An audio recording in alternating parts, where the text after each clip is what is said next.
morning and welcome to P&B Sport, where you get the latest sporting gist in the world. And my name is Abel Sunday, and of course I will not be here alone. I will be joined all the way from Lagos with Walter Odige, sport analyst. I will be dissecting today's story. Don't go anywhere. Grab your teacup because P&B Sport start now.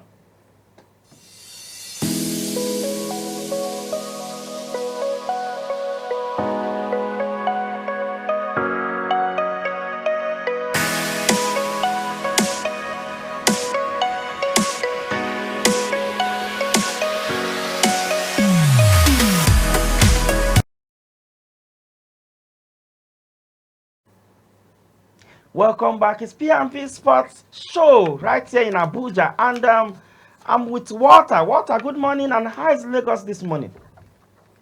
Good morning, Mr. Abel. Lagos is very well this morning. Thank God for that. But it's kind of cloudy here in Abuja. I don't know if you are experiencing the same thing. If you guys are experiencing the same thing in Lagos. No, it's not cloudy here this morning. It's a bit sunny this morning in Lagos.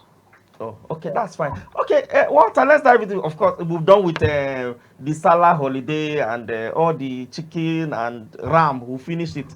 So I think that's for those. That's for those that saw me to me. I didn't eat this. You didn't see any ram to eat. Our life. Then you fuck up now because I didn't you come. You come. How they call you come P&B. You for chop enough for ram now because we eat wheat. We even the pod self join. You didn't send me an invite now. You didn't send me an invite. Okay, don't worry. This is small Salah. I believe big Salah we're going to do it bigger. So big Salah, you're going to do it bigger. So okay, let's dive into the conversation, Walter. Marcus Rashford within the weekend scored twice during a Aston Villa game. I don't know if the video is there. Maybe we can just play it first and see the highlights for them. But if it's not, then we can just go ahead with our conversation. Okay. It's a good delivery, and Martinez able to get there first. Back in, Tordarson. Ooh, that was a chance for Preston North End. Their first of the match, really. Created by the terrific delivery from Brady. Martinez with the initial clearance, and Tordarson to Rashford. And it's saved. First clear-cut opportunity in open play, perhaps for Villa in the match, as they rapidly went from one end of the field to the other. Rodgers doing one of the things that he does best here. Rashford just getting it caught underneath his feet, and Di Cornell getting his hands on the ball. Digne into Ramsey with an excellent turn. Asensio back into Jacob Ramsey once more. Here comes Digne, and Rashford has his first goal for Aston Villa to break the deadlock in this quarter-final. Ramsey into Digne, and in the end a straightforward finish for Marcus Rashford. Here come Villa again with Rashford. Rodgers is in the middle, Ramsey's up there. Here's a chance, and somehow it stays up. Rodgers going down under that challenge. Villa all looking at the referee, and Chris Kavanagh says penalty. Just watch Villa's number 27 here, and the foul by Andrew Hughes, who treads on the top of his boot quite clearly. So very quickly, Villa with the chance to double their lead, and Marcus Rashford doubles his tally. Preston North End 0, Aston Villa 2.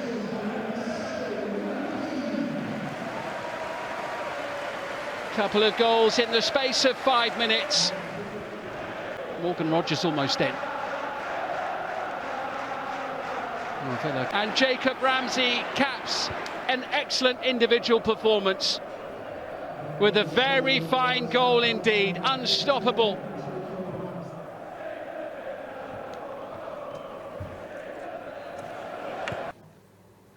Okay, Walter, you've seen the highlight, and you see, I think Marcus Rashford has grown every game I beg your pardon, in Aston Villa. And now you could see the confidence, the level of confidence. You could see how he plays, and he even took penalty. Him scoring penalty, that shows you the level of confidence that he has gotten into. Do you think it's the right move for him to go to go on loan, because he was on bench all through in Manchester United since the arrival of Ruben Amorim? So what do you think? What can you make up of this story?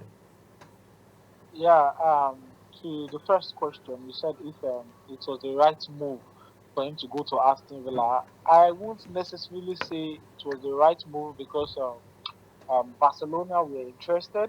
I would have loved him to go to Barca as being a much bigger club and a club whereby I think he can achieve a lot much more success than Aston Villa. But that being said, um, his move to Aston Villa has proven to be a reviver for his career and for him himself. Let's see it. He got called up back to the England national team.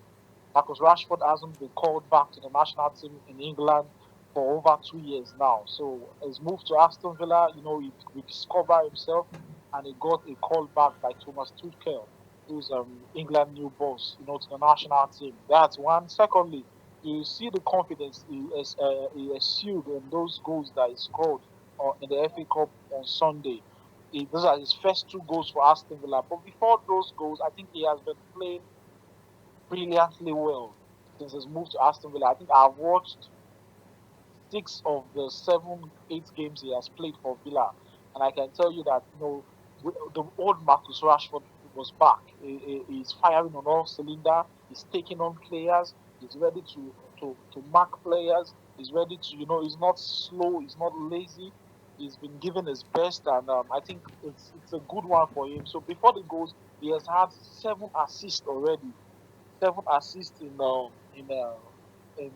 8 matches in the league already. So I think this goes just just take him to another level, and now we'll be expecting more goals from Marcus Rashford because they will need that kind of a player in the crucial stages of the season. Now Aston Villa are in the quarterfinals of the Champions League. Aston Villa are in the semi-finals of the FA Cup.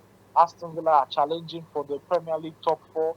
So all those things are what you take into cognizance, and I really believe Marcus Rashford, the move in the end proved to be the right move for him and for his career development.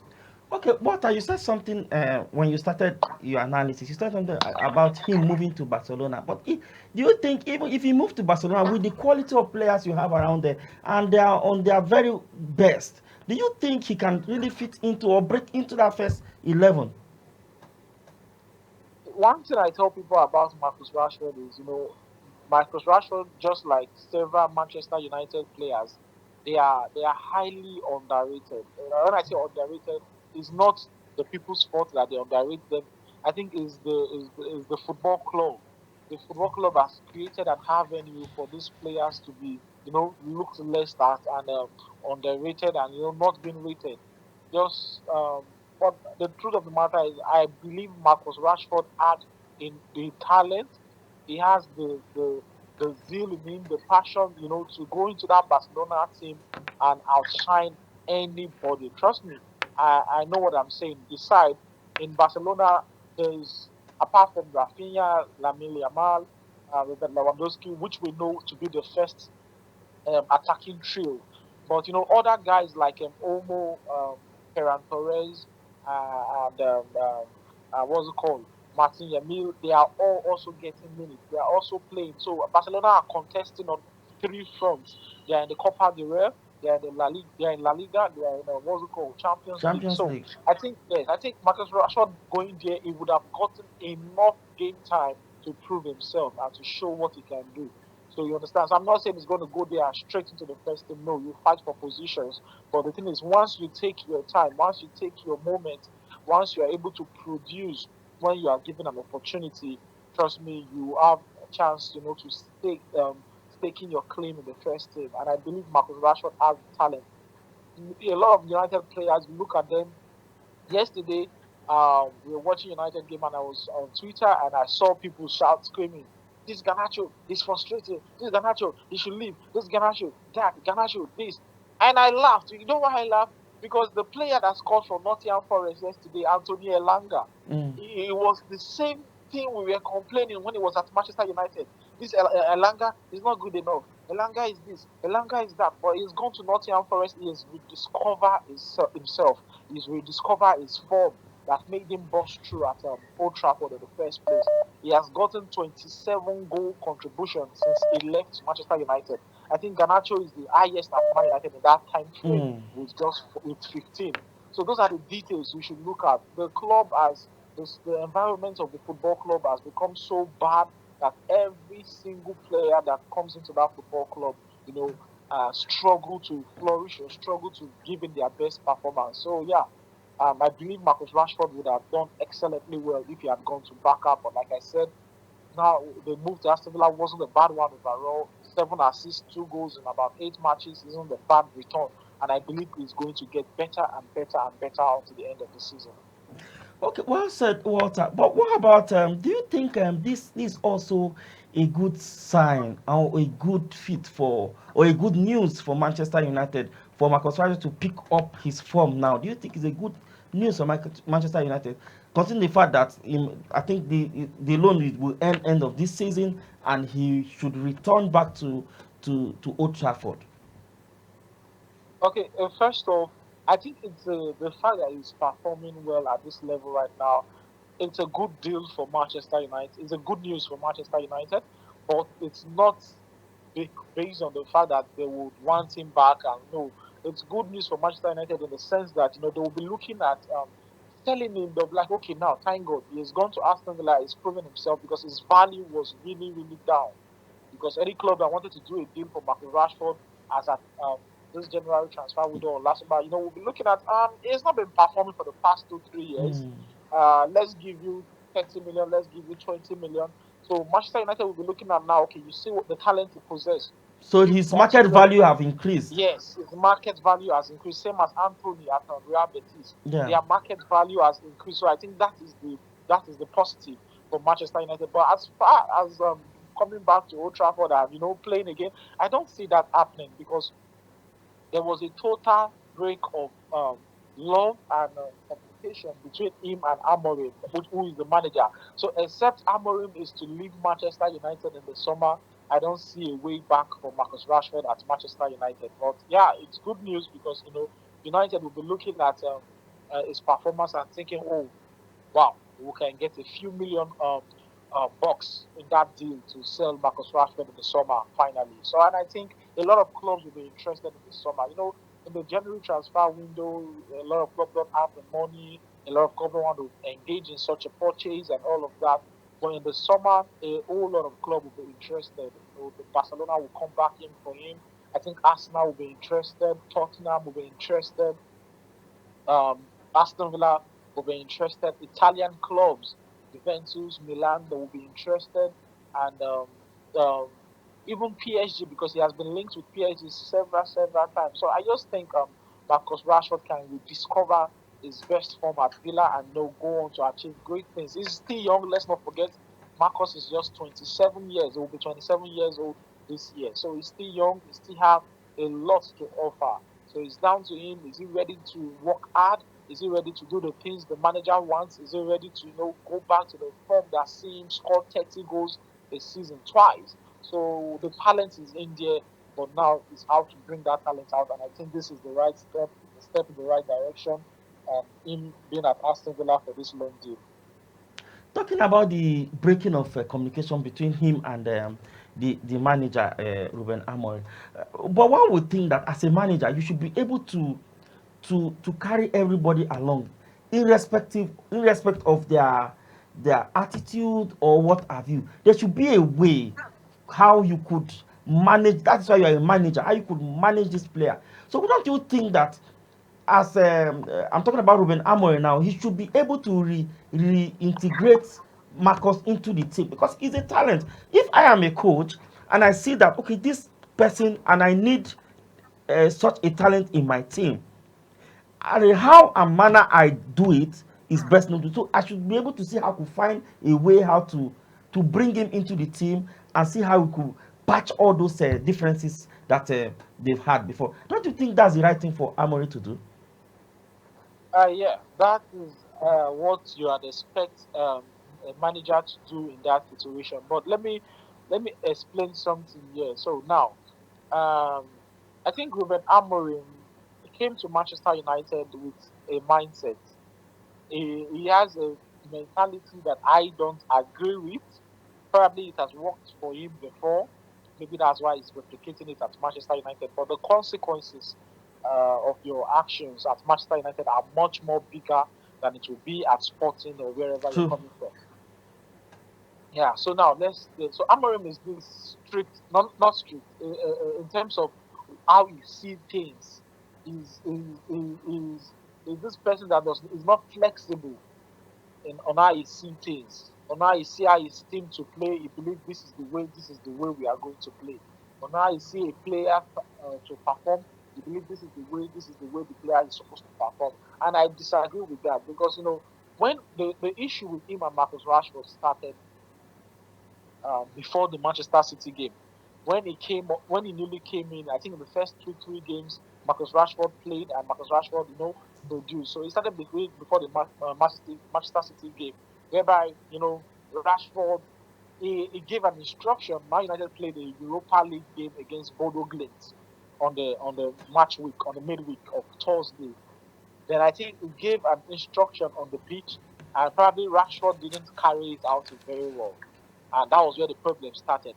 So both Rashford and Garnacho, so he dropped them for the game against Manchester City. So now, after dropping them for the game against Manchester City, Rashford didn't pick that well.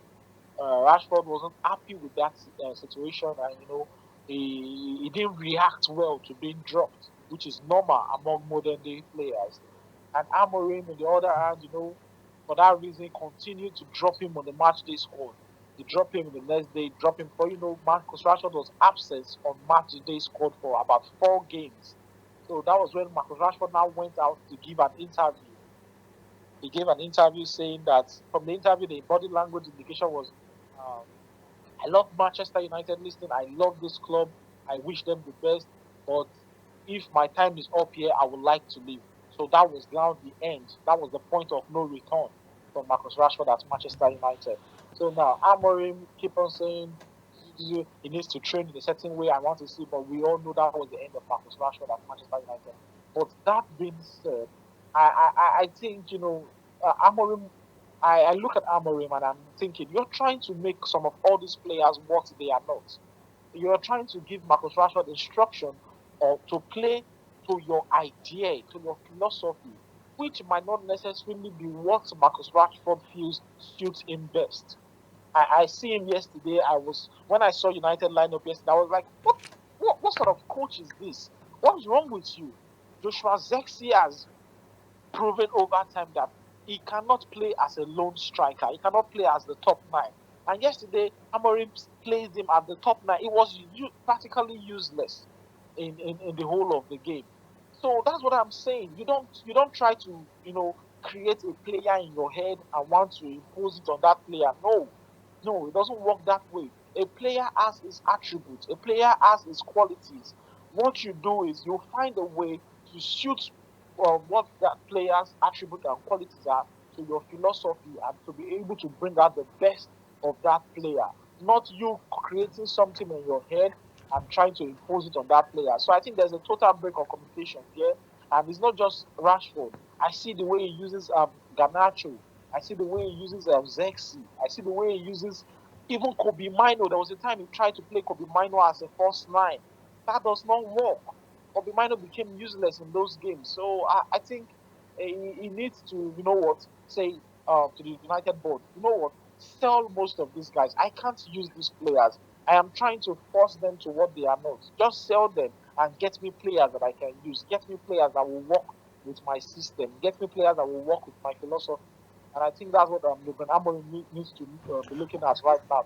But what don't you think that's a very that's a huge tax to ask for, or that's a huge is a huge how will I call it?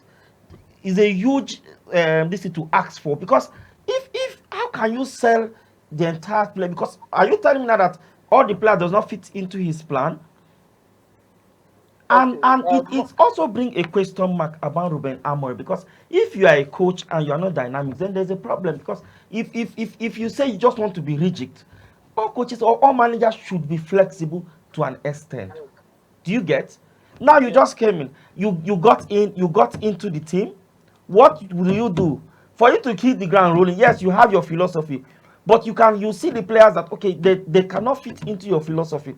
What do? You try to design a system that can favor you and System. also the players. I don't know if I'm making sense. Yeah, sure, definitely. You try to design a program that can favor your philosophy and also the players as well. Just try and manage it and patch things till when you could get your full kind of players in. Do you get? Then you can now Yeah. go and full up, but not that you just come and you just came in rather into it's mid season, just came in within the season, and you want to change everything overnight. It cannot work that way. It has to take time, and I think um, Ruben need to watch it. Yes, we know that, yes, he has this passion, he has this style of play and stuff like that, but the players on the pitch must be the one that we what that will produce that style or Produce that mirror that style. style. Yes, definitely. Because if you are not in good terms with them, they cannot pass out that. If they will not even take that information, they will not take it. Information. Yes, they won't. So you must have a level of relationship with them. That's the only way they can fight for you and that can make this statement on the pitch. Because if you just say, oh, this is my own, must always work. Have you not seen where sometimes some coaches will call the players on this, what do you think we should do about this? It's a collective thing. The players will not say, okay, let me have bring your own idea, you bring your own idea. Don't you think if we do this, it will be better? For me, I think this, I'm just trying to give an instance now. Maybe this running, it cannot work for me. I think I can just stay here. It will be better for me, and I'm comfortable here. Yes. This will, then Yes. you, both of you will share ideas and see how you could move forward. But not this, I'm the boss at all points. At least sometimes you have to lower your ego. I don't know if I'm making sense, Walter.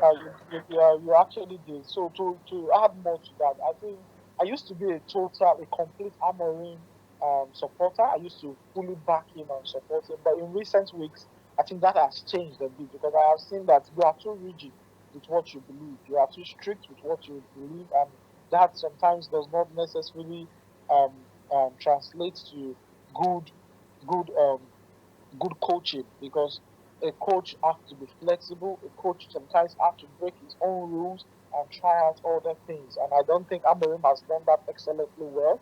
I believe he is proven too stubborn to some point. But now you ask a question: if I think him requesting that sell this set of players, sign me my own players, if it's too difficult. But this is the question, and this is an important question.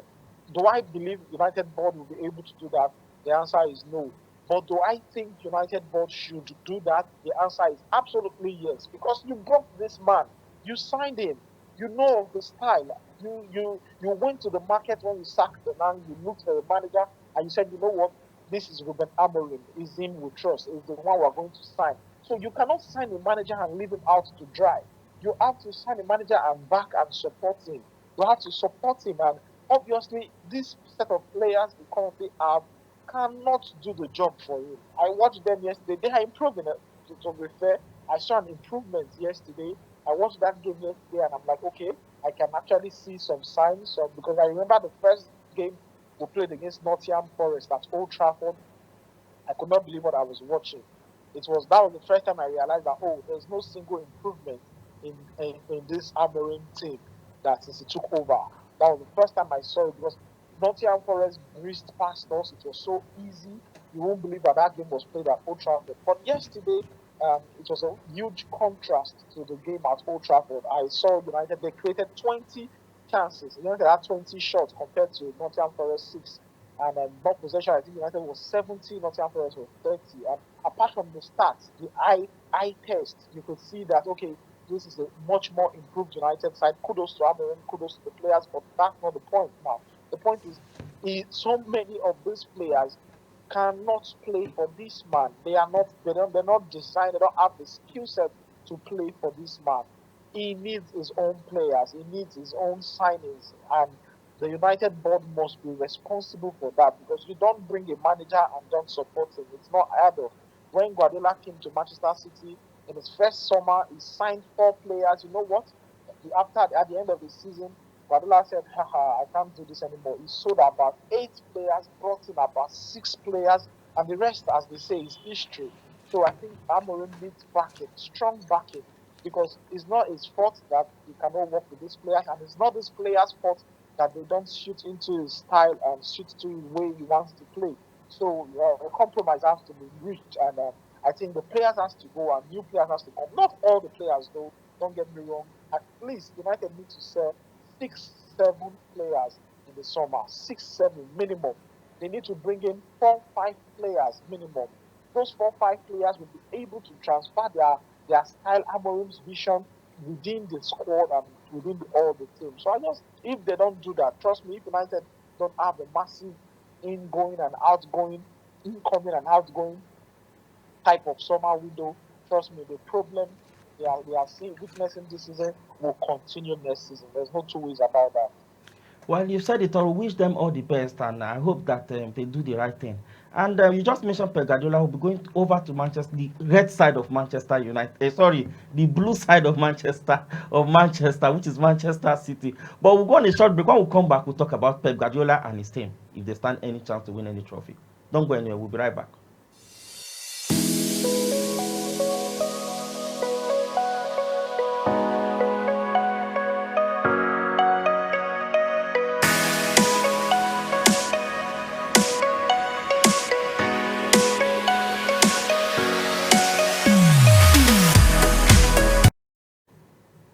Welcome back. It's still P&B Sport right here in Abuja, and we'll be having the conversation with Walter Odige from Lagos. And Walter, let's move to the blue side of Manchester.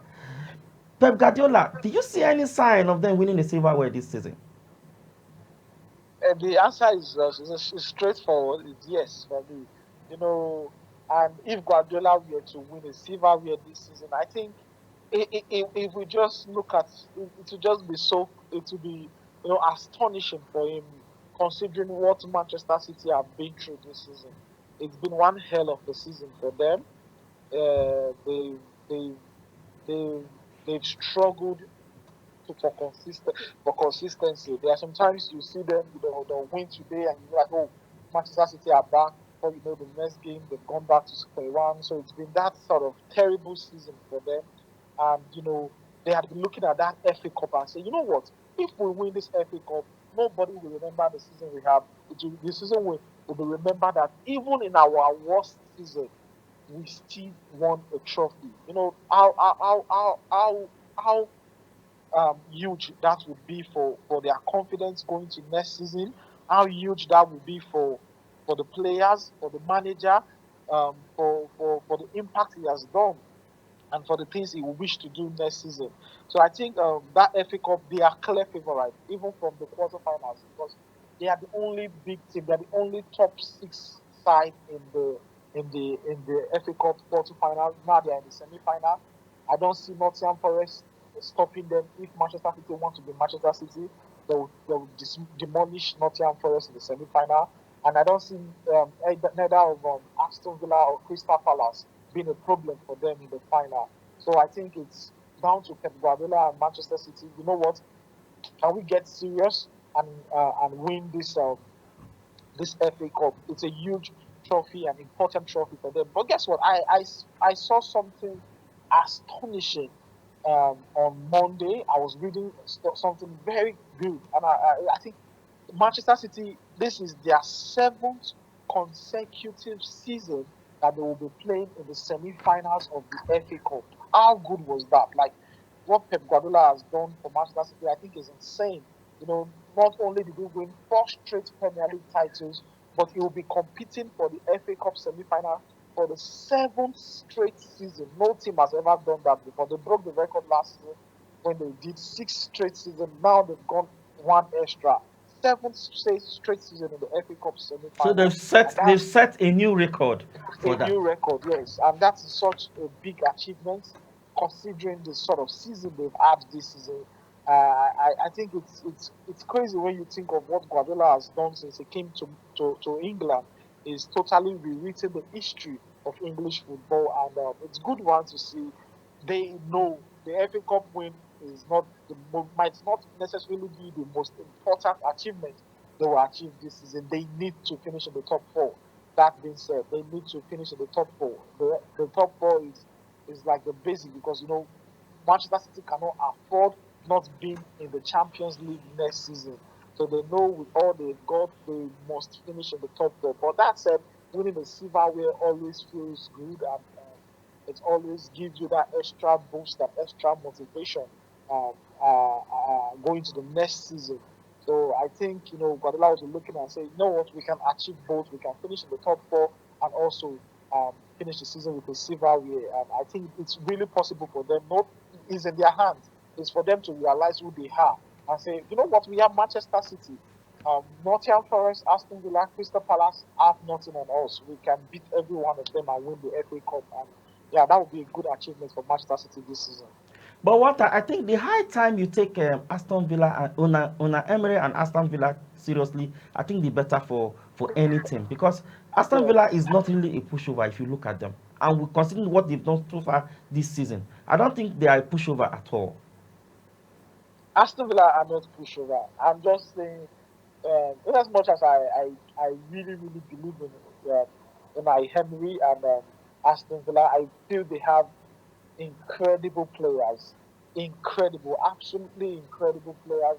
Um, they have, I think, they are well stocked, and you look at their performance this season, they are so good, especially against the bigger side.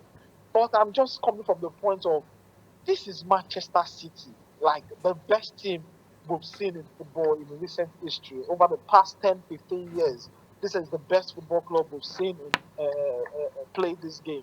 And you look at them and you're looking at Aston Villa and you're saying, if they were to meet in the FA Cup final, Manchester City versus Aston Villa, obviously Manchester City should be the favourites for that game. Manchester City winning that game should be solely on them. They should know that if they perform well, if they give their best, the victory is theirs. So that's what I'm trying to say. I'm not writing off Aston Villa or Unai. I'm just saying Pep Guardiola and Manchester City will be huge favourites to win the FA Cup. But that said, I won't be surprised. I will not even move a flinch if Aston Villa were to, even Nottingham Forest were to knock them out in the semi-final, or Aston Villa were to knock them out in the final. Trust me, I won't be surprised. Newcastle, we saw what Newcastle did to Liverpool. Exactly, On at the papers, finals, yeah. yes. On papers, on this thing, Liverpool should have been Carabao Cup champions, but football doesn't work that way. And like Newcastle teach Liverpool in the final of the Carabao Cup, anything can happen in the FA Cup also. True. Okay, let's round up with this. Do you see Man City finishing top four? To be honest, it's a tough question, but like I've always said, it's not about Manchester City now. It's about the chasing pack. Can Chelsea be consistent enough? Can Newcastle be consistent enough? Can Aston Villa be consistent enough?